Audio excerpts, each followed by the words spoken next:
Nityanandam, welcome to my YouTube channel. Your presence heals. My name is Mani Theodogananda. Today I'm going to share with you yet another enriching video. It is about Granthis, the three knots that bind us. Now, before I go about giving the intellectual understanding about the three Granthis, the knots, I'd like to share with you how this whole inspiration came about. See, about 2 months ago in early March, I was called to basically participate in a 28 days fasting called Pachit Patram, which is an annual fasting by Devi Parashakti, also known as Mahamariamman in south of India. So every year she does a 28-day fasting.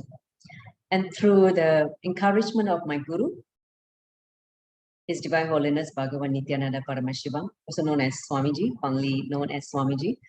So he basically encouraged all his devotees and disciples to join him in this 28-day fasting, which I participated for the second time. This is the second year I'm doing this fasting. So now, not just going through the detoxification and purification of the fasting, but something also happened during this period.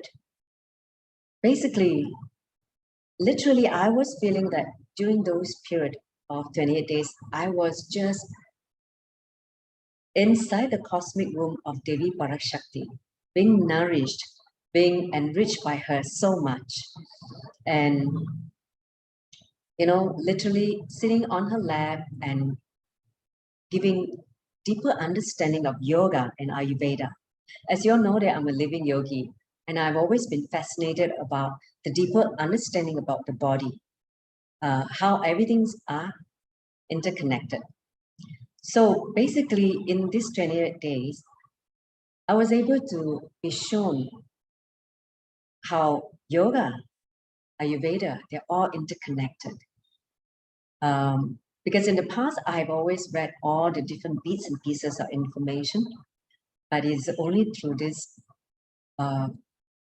fasting I was given the full picture. So with that context, I'm going to share with you what was revealed to me and how this give rise or give birth to a series of yoga lessons, which I designed to help people to untie the knots. So with that, let me just share with you the intellectual understanding of the Granthis. Just bear with me. So now, as you all know that there are three knots that bind us. One is known as Brahma grandi, second, Vishnu grandi, third, Rudra grandi. These three knots lie along the pathway of Sushumna, the central nadi, which prevents the complete flowering or rise of the Kundalini Shakti. The Kundalini energy is our inner potential energy, which lies dormant at the base of the spine, the Muladhara chakra. Once it is awakened, it rises, reaching to the crown center, the Sahasrara chakra. Now, that pathway needs to be clear for a complete flowering of the consciousness. However, when we are having certain attachment along the pathway created by this wrong cognition or attachment due to wrong understanding, which create these three knots, prevents the rise of the complete flowering of the Kundalini Shakti. So, like I said, from the doctrine of Ayurveda, I was able to connect these five elements: Brahmanda, Pancha Mahabhuta, Tridosha, the three Shariras, and the Pindanda. Now, I will go through one by one in the slide more details in the further slide. So, as you know that the whole cosmos, as it goes through evolution, ongoing evolution, come to rest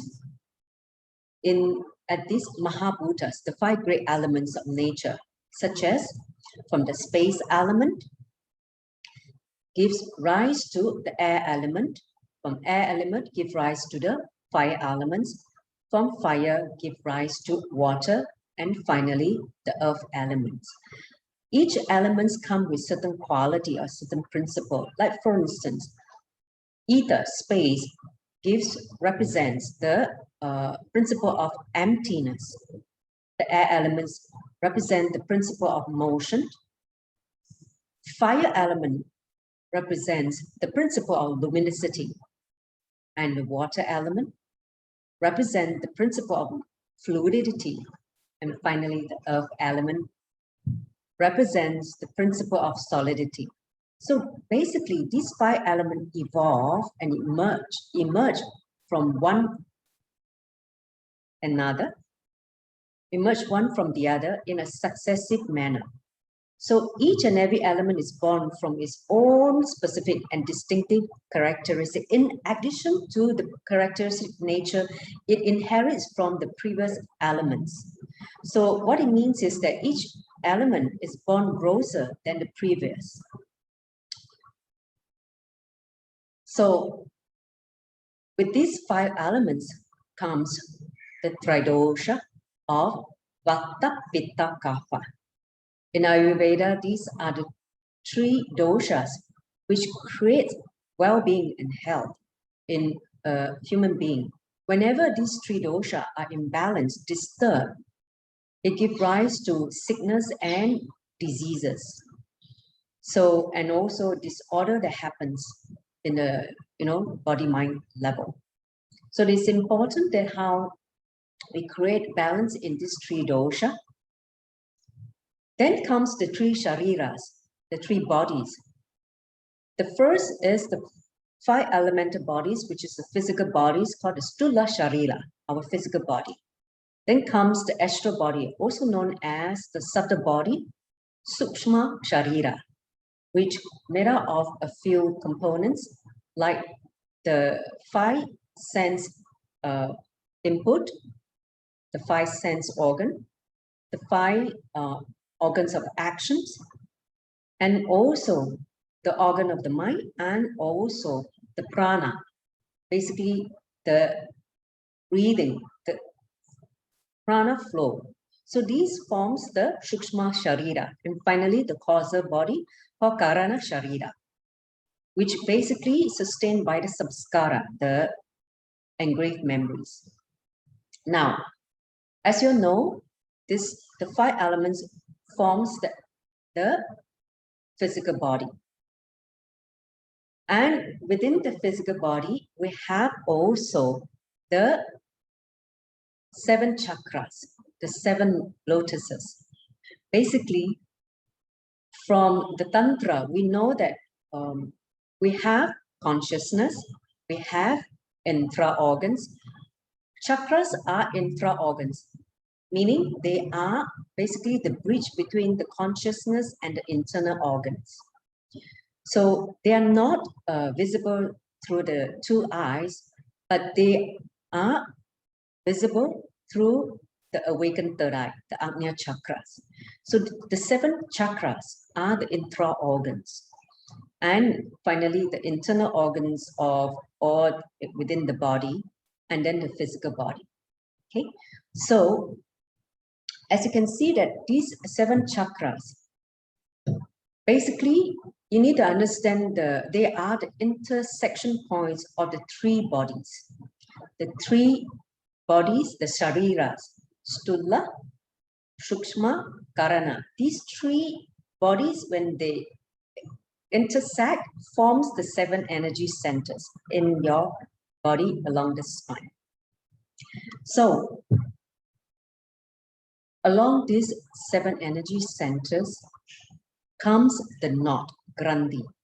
It's the energy knot or block in our personality where the energy and consciousness, they interact and manifest in a particular way. So according to yogic tradition, there are 3 grandis, as I mentioned earlier: Brahma grandi, Vishnu grandi, and Rudra grandi. These 3 knots prevent the free flow of the prana, the energy, along the chakras, the energy centers, and prevent the arising of the Kundalini energy, the inner potential energy, which when is awakened by the grace of the Guru at the base of the spine along the Susumna. So the display of these grandis are associated with the trinity of Sanatana Hindu Dharma. Basically, the three presiding deities of Brahma, Vishnu, and Rudra, which is also known as Shiva. They take the test or the sadhaka, basically the seekers, before they give way forward for the further evolution of the consciousness. As you can see, that we have three main nadis. The central nadis is the Sushumna, and then we have the Inda and Pingala, right? So the Inda, Pingala, crisscrossing through the different chakra forms the three knots, as you can see along this picture, which is carved in a temple. These three knots represent the three grandis. Physically, from that, you can see the serpent rising, and it forms the three knots. Okay, so taking the guidance from Hatha Yoga Pratipika, which is the one of the authority scriptures for yoga, which was written by this famous yogi, Yogi Swama Brahma. Now, here he says that when the dormant Kundalini energy is arose by the grace of the Guru, means initiation by the Guru, then all the padmas, means lotuses representing the chakras, and the grandis, the knots, are open. So what it means is that through this tradition of Guru Shishya Sampradaya, Guru Shishya Parampara, meaning the Guru disciple lineage, it is through this lineage that the awakening of the Kundalini Shakti is being facilitated, being passed down, transmitted.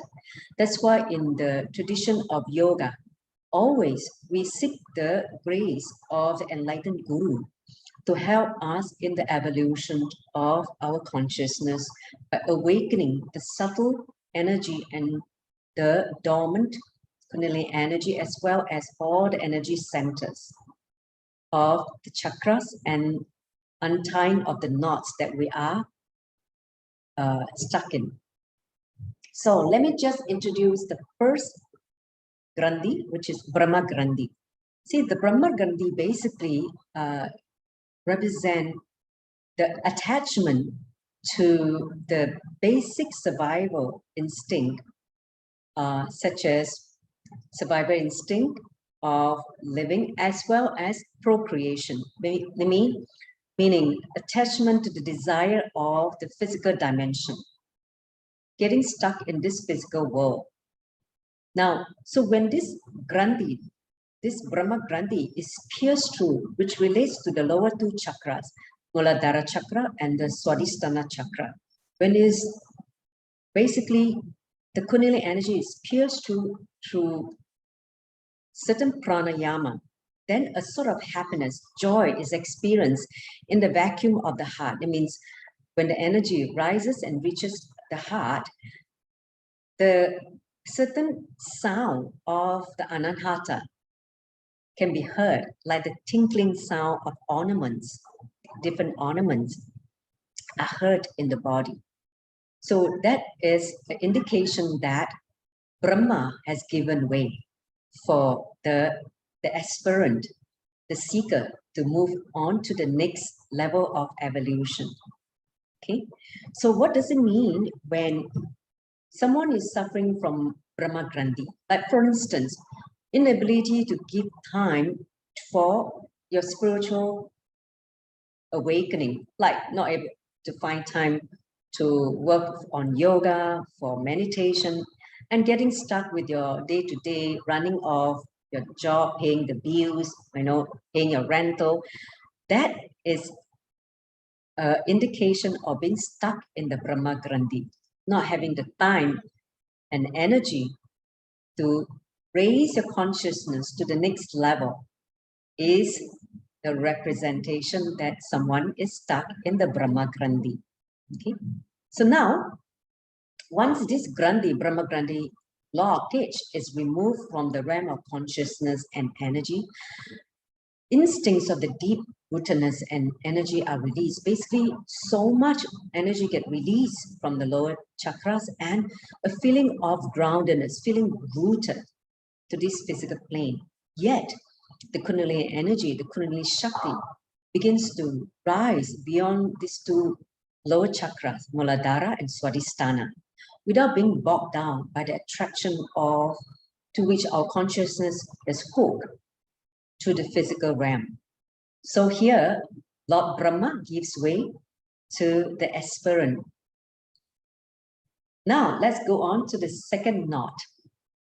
The second knot is related to the Manipura, the third energy center, and the Anahata, the heart chakra.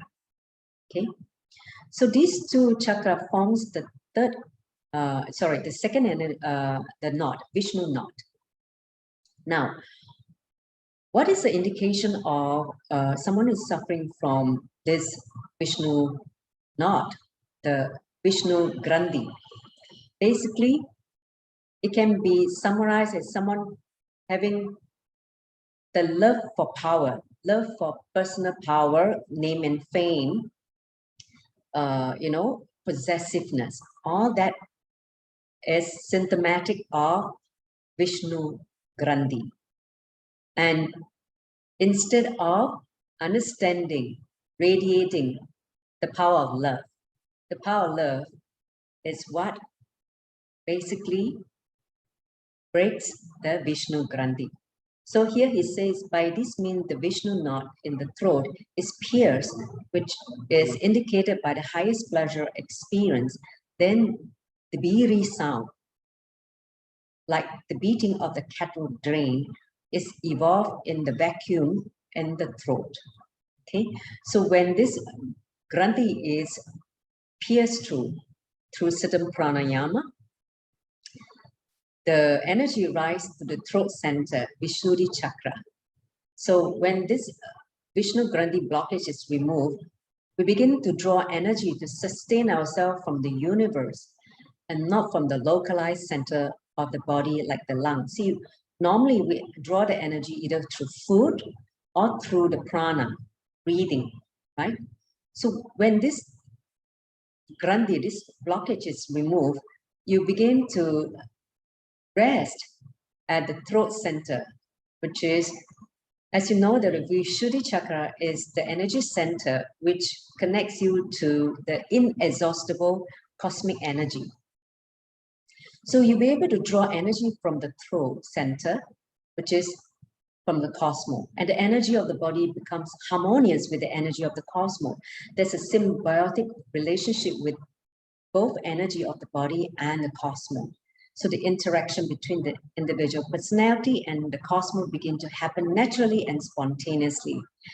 Such as an indication that Vishnu grandi has been broken. Next, let's go to the final knot, which is called the Rudra grandi. So the Rudra grandi basically relates to the last two chakra, the third eye, Agnya chakra, and the Sahasrara chakra. So here the Hatha Yoga Pratipika says that when the Rudra grandi is pierced and the air enters the seat of the Lord, which is Shiva, as you know that the third eye is the seat of Shiva and also the seat of all yogic powers, the space between the eyebrows, then the perfect sound like that of a flute is produced. So the sound of the flute can be heard when this Rudra grandi is broken. So now what does it mean when someone is stuck with the Rudra grandi? Basically,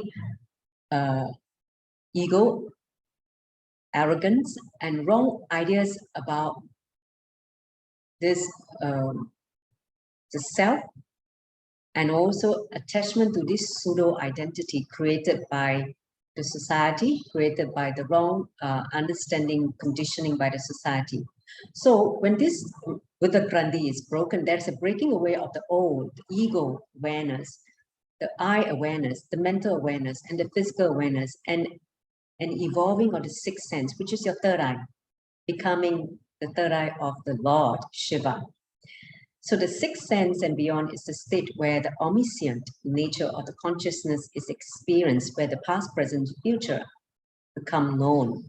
And that omniscient awareness, in hand we move on to the Sahasrara Chakra, the crown center, where the final merger of the individual soul, or the Atman, with the universal cosmic soul, Para Atman, takes place, which means the oneness happens, which is the oneness of the individual soul and the cosmic soul happen when the final breaking of the Rudra grandi. So as you can see that in every aspirant, every seeker, it is important for us to work through these three knots that bind us, which prevent us from the ultimate flowering of the Kundalini Shakti, the full flowering of the Kundalini Shakti, and experiencing the oneness with the cosmos. With that, I would like to conclude this video. I really thank you for listening and you know, about the sharing of this whole video and how it has helped me to understand deeper all the interconnectivity of the different elements of yoga, whether it is coming from Brahmana, from Panchabhutas, from Tridosha, from the Shariras, the three Shariras, and finally the chakras, and also the Pindanda. So all this seems to come together for me through this period where I was able to experience the deeper understanding of Ayurveda and yoga. So I'm too thrilled to share with all of you about this revelation through this video. With that, I would like to conclude. If you have any questions whatsoever, feel free to ask me at the chat and I'll be more than delighted to answer you. With that, let me conclude with a Purna mantra. Om Purnamada Purnamidam Purnamudachyate Purnasya Purnamadaya Purnameva Vashishyate Om Shanti Shanti Shanti Hari Om Tat Sat Sovam Bhagavashi Nityananda Paramashiva Bharata Paramastu Om Nityananda. Thank you, Nityananda.